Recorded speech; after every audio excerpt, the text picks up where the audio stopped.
लगभग 2 साल पहले मई महीने की बात है। मैं और मेरे मामा का बेटा रात को करीब 12 बजे सिनेमा देखकर घर लौट रहे थे। उस रात पूर्णिमा थी। जैसे ही हम मामा के इलाके में पहुंचे, अचानक ठंडी तेज हवा चलने लगी। इतनी हवा में बाइक चलाना थोड़ा खतरनाक था, इसलिए हमने रुकने का सोचा।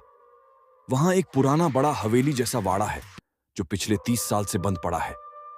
हमने बाइक वहीं खड़ी की और कुछ देर बैठ गए। तभी हमें उस वाड़े से एक औरत आती हुई दिखाई दी। उसने सफेद साड़ी पहन रखी थी।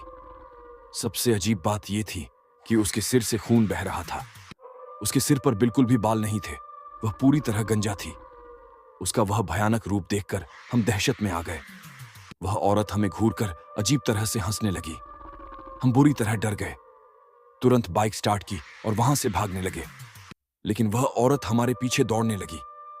हमने अपनी पुलसार पूरी स्पीड में दौड़ा दी, लेकिन हैरानी की बात थी कि उसका दौड़ने का वेग भी लगभग हमारे बराबर था।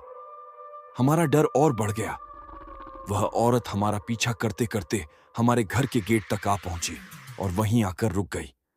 उस रात डर की वजह से हम सो ही नहीं पाए। अगली सुबह मैंने ये पूरी बात अपनी मां को बताई। उन्होंने भी कहा कि उन्होंने भी उस औरत को देखा था। फिर हमने अपनी दादी से पूछा। दादी ने कहा, हाँ, मैंने भी उसे देखा है। वह औरत करीब 30 साल पहले इसी पुराने वाड़े में अपने पति के साथ रहती थी। एक बार उसके खाने में बाल निकल आया तो उसके पति ने उसकी बुरी तरह पिटाई की, उसके बाल काट दिए और फिर चाकू से वार करके उसकी हत्या कर दी। उसके बाद उसका पति वहां से भाग गया और कभी वापस नहीं आया। तभी से वह औरत हर पूर्णिमा की रात दिखाई देती है। उस दिन के बाद से हम कभी भी रात को बाहर रुकने की हिम्मत नहीं कर पाए।